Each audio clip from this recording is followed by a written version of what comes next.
How you doing? How's it going? Back again. This time we're reviewing Hardcore Henry, a film that came out a couple months ago that I didn't even know about until he showed me the trailer for it. Mm-hmm. And it's a movie that's a little well known for some. Basically, what happens if you take Call of Duty Black Ops, cross it with Crank. It was a movie that pretty much has been begged to do and give it a try, and it's never been, no other directors gave it a shot. They were scared to try it out. A lot of people just pretty much forgot it over the years, but finally we get an answer call. Somebody ends up wanting to try it out. This movie I actually caught, and a lot of people, not a lot of people, this is pretty much a very small few people know this, but this was actually a thing that was tested for the past about 2 to 3 years, really, give or take. And basically, a scene in this movie was actually put on YouTube as just a gag, and it was the scene where they're going through the buildings, and it was shot really good, and a lot of people praised that scene, and it ended up getting over like 30 to 40 million views in 24 hours. So people were like, "Hey, man, damn, I wish that was a movie," and all that stuff. And over the years, come to find out, and I didn't even learn this until about 4 or 5 months ago, they were turning that into a movie. And they announced it. That's surprising. I didn't know about that. What they did was they said, "You know what? We got something here." Built around it and made a movie out of it. So basically, the whole film is gimmick. The film's gimmick is it's all first person. Basically, the story goes: a man wakes up and he is being worked on as an experiment, and realized that he has a bionical body, and he's waking up by his wife, who wants him to, I guess, I forgot the plot that happens at first, but basically some shit goes down. It's basically his wife. It starts out his wife. You'll learn more. I'm not going to tell you the twists, but it starts out his wife. There's really a story. This is where I'll get to my cons about this film, but I still liked it. Basically, it goes like something happened to him. It starts right off the bat. He's a robot. He's half human, half robot. Yeah. He's kind of like Crank, but more robotist. It's like Crank meets RoboCop. So he's kind of human. He knows he's a human form, but he's got mechanical shit keeping him alive. Yeah. And just as she was getting ready to fully make him where he could stay alive, that's whenever, I guess, the bad guy comes in. The Russians come in, and played by this guy with this blonde hair and everything. And which is cool looking. He is cool looking. He does have a cool looking. His look, you know what his look reminds me of? He looks like he fits for the role. Like a Crank type role, which this is perfect for him. Yeah. Plus, this guy looks like something you would see off of Ghost Rider 2, Spirit of Vengeance. That same kind of look that dude had, that's what he looks like. But anyway, this goes down, they find out their location, and they kill all the scientists except for his wife and himself. Yeah. So, throughout the whole film, he's on the run trying to get away and then try to find out more information what's going on, while at the same time, he meets up with this other guy played by Shorter Copley, this guy is pretty much a guy he's a scientist himself, but he has avatars of himself. Yeah. Meaning he's got like over 20, 30 of him, and he has them. When one dies, his mind, and he's in this machine where the real guy is in this machine with a brain thing, kind of like Xavier wears, and he pretty much controls. If one of his guys die, he can go to the next guy. Yeah. And each guy of his guys of the avatars have a purpose in getting him where he needs to go. And I tell you right now, this film succeeded all of my expectations as well. This movie is what you call a video game movie if it was actually made as a movie. Yeah. Because the whole gimmick is that the movie is first person, and you never see the guy's face. I'm gonna praise him for this one thing. Just let me praise and let me hear this. Here you go. Hear this out real quick. That is how you do practical gore. Yeah. That practical effects in this movie brutal as fuck. It was limitless, and it was done fucking right. Yeah. You're seeing, heads explode. You're seeing guys getting shot in the heads. Do this real quick. do that real quick. Kind of do that. Yeah. You see him go take a guy, the bad guy, and slowly just tear it, and you see the tendons falling out, and it's real practical. It looks real. And another thing, amazing. and one of the things I also love about this film is all the parkour stunts they do, all the stuff, because you have like 3 guys playing the role of Henry, and so Henry is going around the city, and you see a lot of dangerous stunts that he's doing, especially when he's climbing on the walls and shit, and when he's going off the rails. The thing with this movie is, you're playing the first person, so as you as a watcher, you can picture yourself, because this movie, like other than like a mirror scene, you do not see who the fuck you are. You are that person, and that's how it should have been done. Not all movies need to be like that, but now this can introduce us a new genre of flicks, more of a blockbuster written type. This was kind of low budgety, but this is the start of where it's going to lead to in the future. And the thing about that is, the views, like the this is one of the rare occasions a lot of people would feel like they say they're getting sick when they're watching it. But I can argue the point on this one because it's supposed to make it realistic. I love getting dizzy in this film. Now, Transformers, those dizziness is different. I didn't like those dizziness. I couldn't see where the fuck was killing who and whatever. Yeah. This, on the other hand, that's supposed to be me.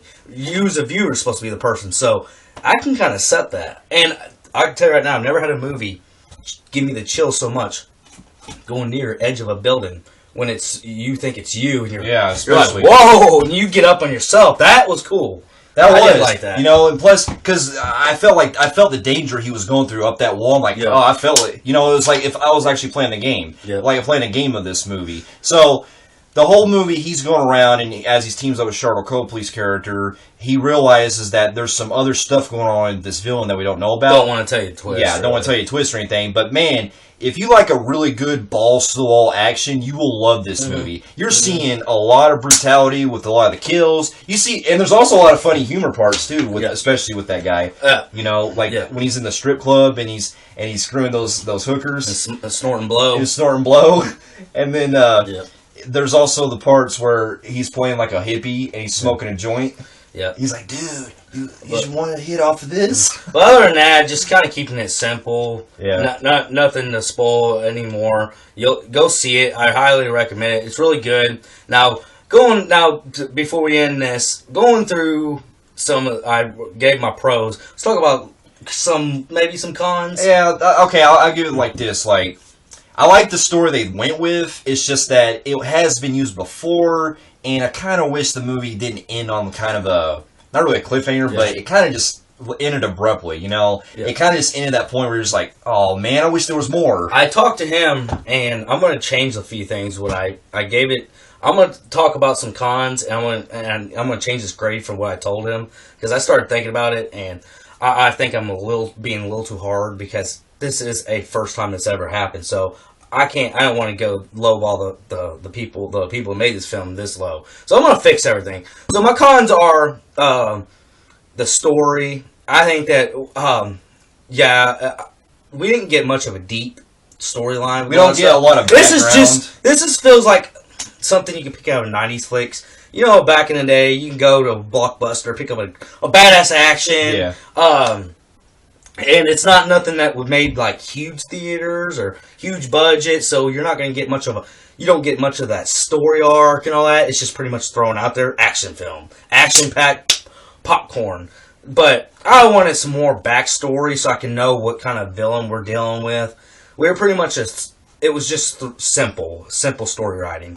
I wish it could have been maybe a better writer, could have made more onto it, which I'm not going to bash him too hard because this is the first time this has ever been done, and it was done by just fan base, and it just led to just cheap people making this film. But for what they covered for being such amateurs was amazing. It was. They really covered a lot of ground with making this direction work, and it's the equivalent of, and this is why I think they could do this better too. Mm-hmm. Remember that scene in Doom, the original movie that came out, where you had that scene that was about 5 minutes where he's going through, it's all first person? Mm-hmm. Imagine taking that scene and putting it into a different movie. Yeah.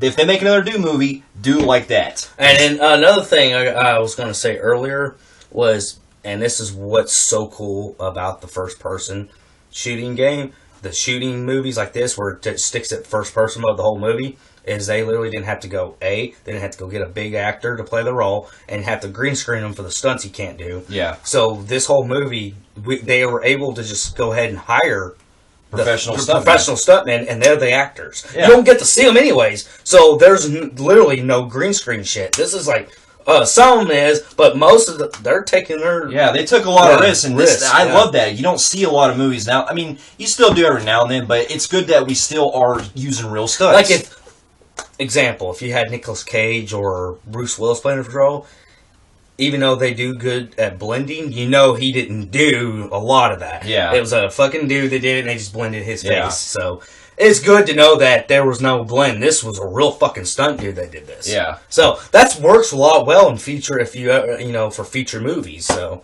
it does. Yeah. I'd like to see this genre, the way they did this, I'd like to see this go to bigger blockbuster. I do. I want to see this concept used a lot. Could you imagine a first-person slasher? Yeah. Where like you don't see the person of one of the survivors that's trying to survive the whole movie, and you see you running, you just see like your friends getting slashed by somebody like Michael Myers. Yeah. Maybe first-person slasher. This can open up a lot of range. But I'm gonna change my grade on this one. Now there was some, like I said, the storyline. I wish they would have done a lot better. But this, I look at it this way: it's a popcorn flick. Yeah. It's not gonna dig any deeper. Don't try to think that you're gonna watch an Oscar-winning movie here. But let's see. I did catch some little fuck-ups in this movie that kind of bothered me. I caught that woman at the end and kind of go towards it, and she's looking at it. I'm like, why would you do that? Yeah. And then, Well, another thing I love about this movie is I love its soundtrack. Yeah. Well, not just the soundtrack of songs, but the musical score they have too is really good. I do love the Russian scene. I love the whole Russia, like, crime shit. Yeah. But, I'm hoping maybe the next one we can kind of like, all right, we kind of were foreigners, we kind of did it overseas. We were kind of take it to America. We're keeping it simple, like we're foreignish, but kind of bring it more of American style, where it's more like American, like where I can understand. Because this one, even though I'm not gonna bitch at it too hard, I did kind of got tired of fucking having to read subtitles the whole entire time. Well, see, that's why I do differ, because that part didn't bother me too much. I mean, at least they're not getting like they did in fucking the Tom Cruise's Valkyrie, where they were speaking American, they were apparently German, and they weren't even in accents. So they didn't. I'm glad they didn't go that far, and they just did subtitles. But I just didn't. I like it, but I just don't like it like where I have to read it the whole fucking movie. I just feel like I was watching a foreign film. I'm not trying to bash foreigners. I like foreign films. It's just, I don't know. I can do the scenes to make it authentic, but I was just getting tired of like having to read while trying to pay attention to the scene, at the same time. Yeah. So that bothered me, but overall, like I'm gonna change my grade. I'm gonna go ahead and like I did with my previous review. I'm just gonna go ahead and I'm gonna give it a 7 out of 10. I'm going to give it an 8 out of 10. I feel like this is the kind of movie that I've been wanting to see, that if you can take a first-person concept and do it really well. I'll still buy it. I do highly recommend the movie, and I can't wait to own it on Blu-ray. Right. And we shall see you guys later. Right, later.